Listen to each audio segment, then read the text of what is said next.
His Excellency, the Governor of Andhra Pradesh, Chancellor of Acharya Nagarjuna University, Sri Vishwa Bhushan Harishchandra, Honorable Minister, my dear friend Boccha Satyanarayana, Government of Andhra Pradesh, my Chief Justice of Andhra Pradesh High Court,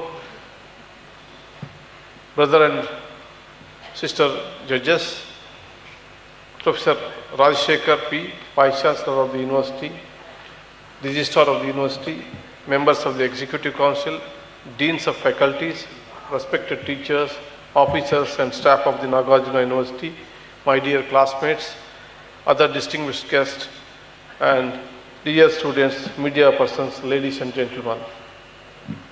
First of all, let me express my congratulations and thanks to all those who completed their academic course and received their degrees and medals in the 37th and 30th Convocation. I also take this opportunity to congratulate the proud parents and the family members of the new graduates.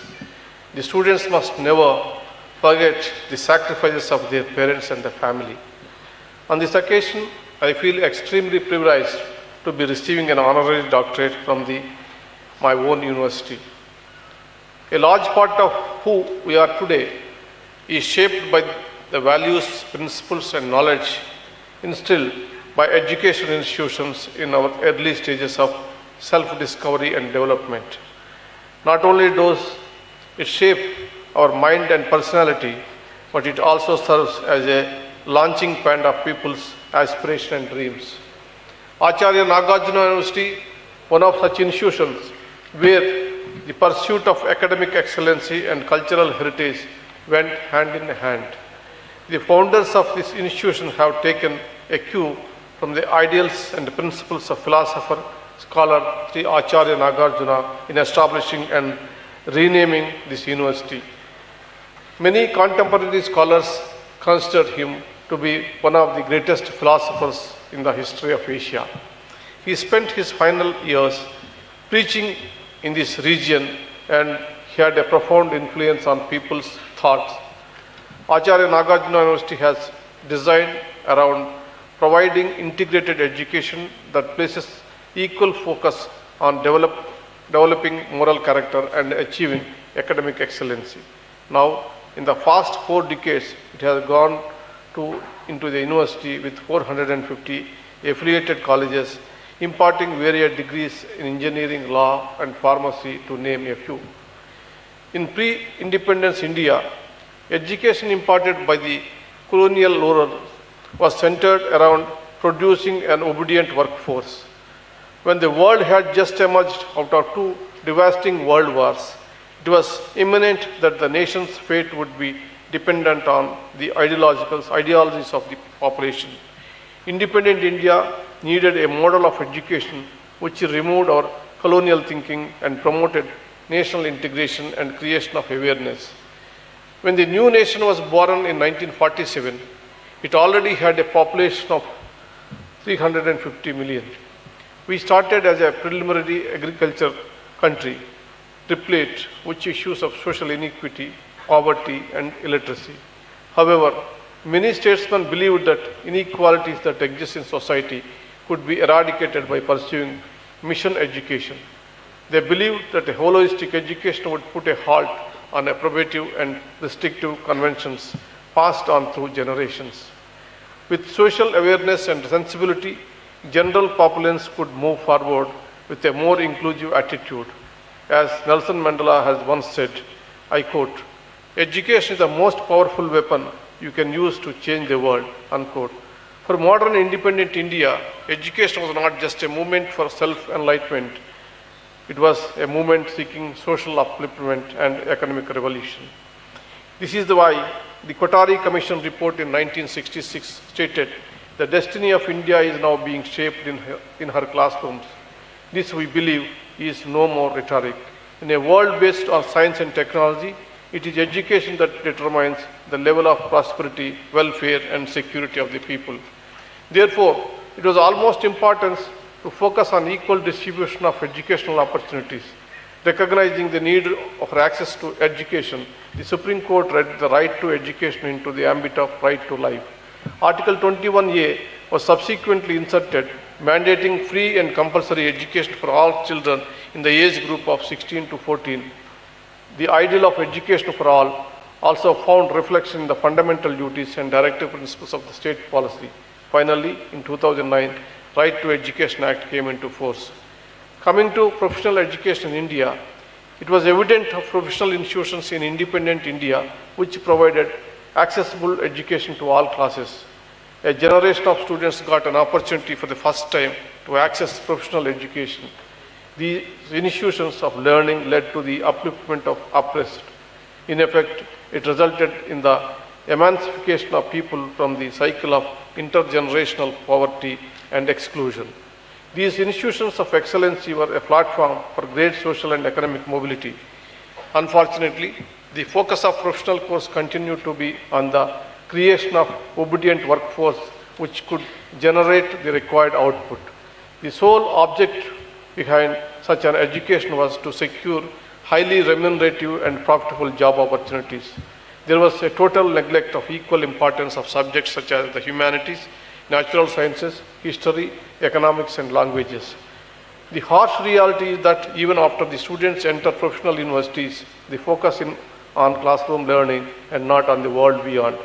But the pertinent question is, what is the primary object of education? Is it for the individual or for the society? Holistic education is one which ultimately can balance both these interests, both the important facet of education. Individuality should be preserved and nurtured, as this will create leaders and visionaries. At the same time, education should enable us to be responsive to social needs, such as the maintenance of social order and justice in pluralistic society. When I attended this university nearly 4 decades ago, our learning was not limited to the boundaries of classes. We used to debate on ideologies, philosophy, politics, and social issues under the trees or in the canteen or dining halls. Our deliberations, our activism, our resolution to bring out changes shaped our opinions about the world. It taught us the value of an individual voice and opinion.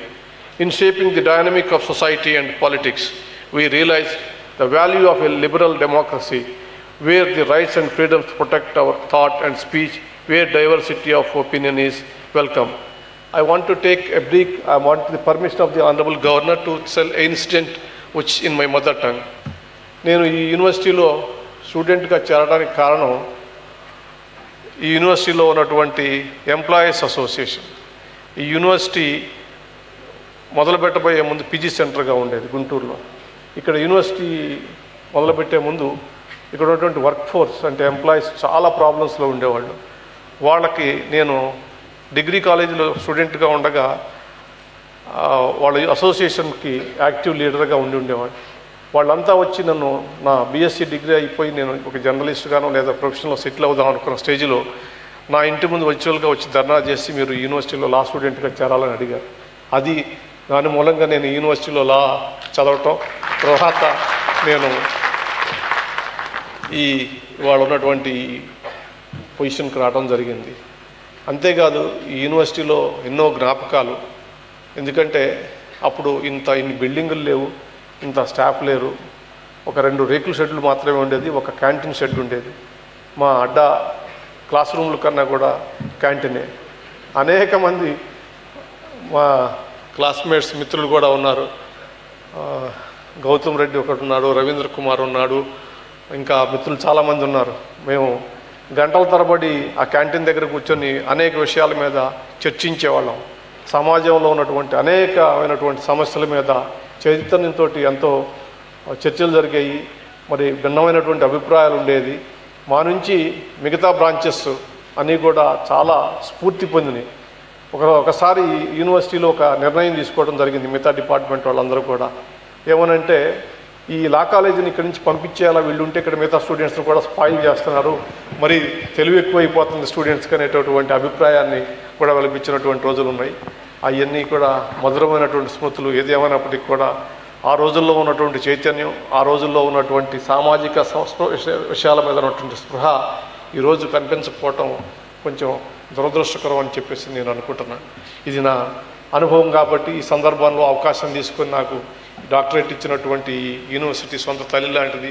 నా అభిప్రాయాన్ని మీకు పంచుకుంటున్నాను.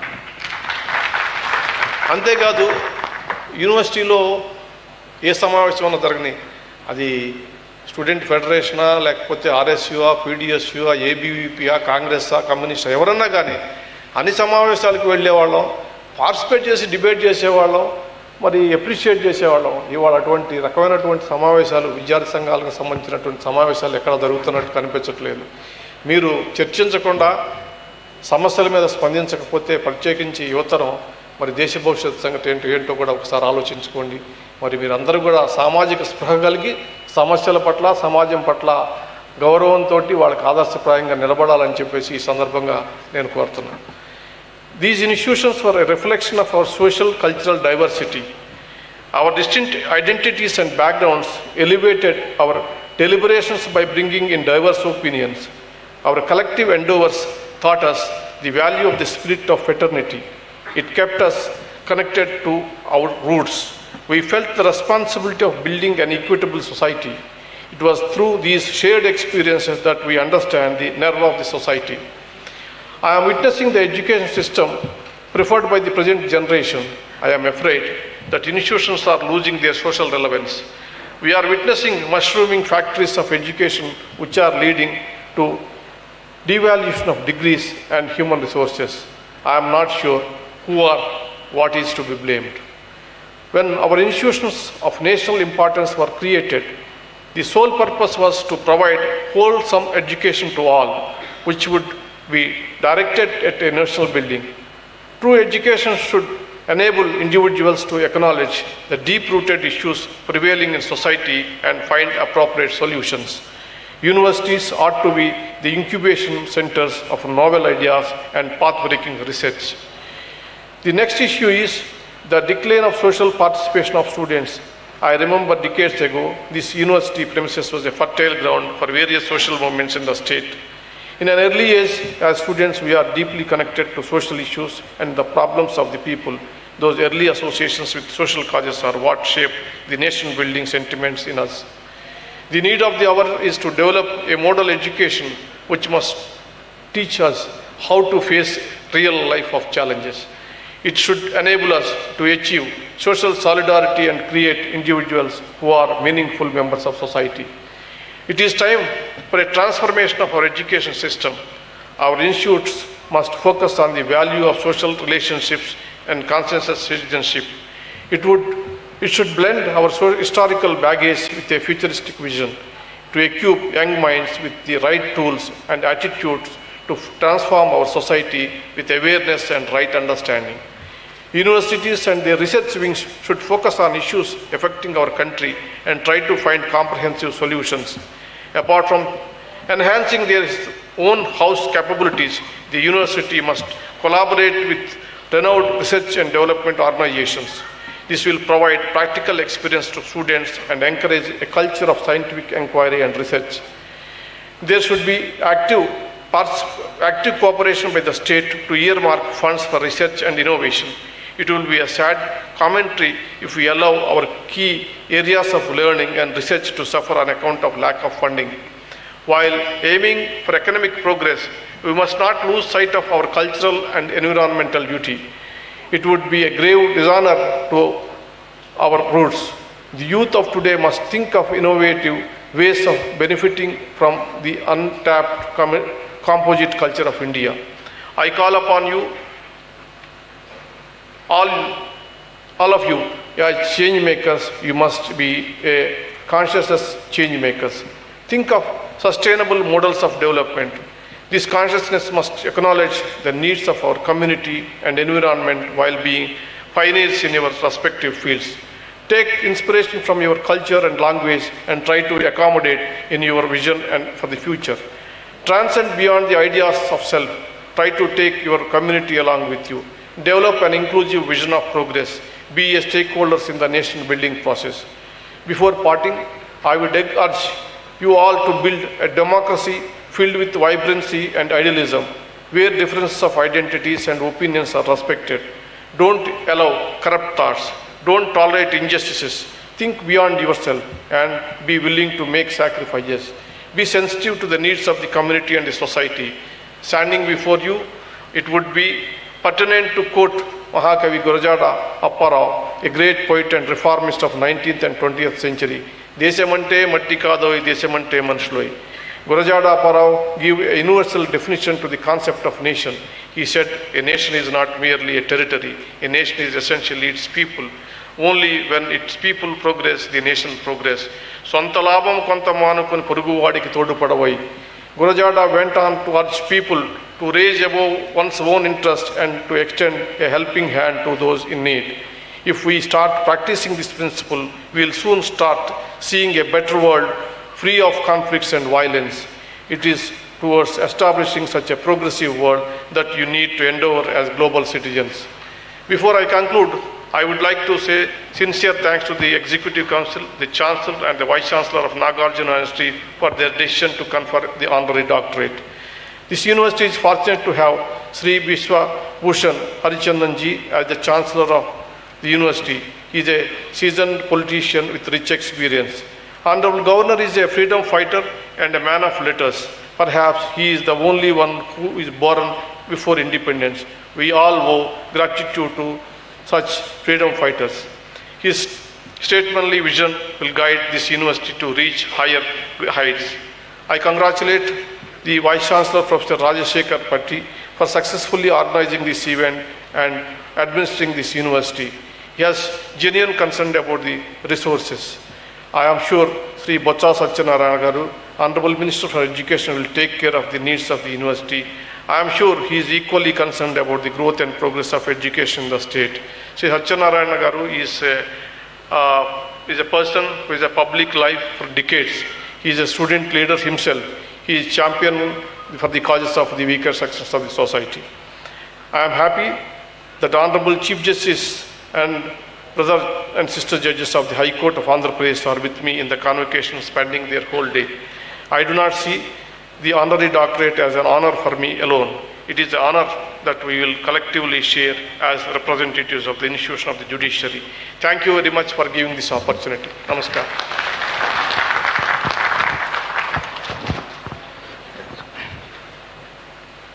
I request the Honorable Governor and Chancellor to address the convocation.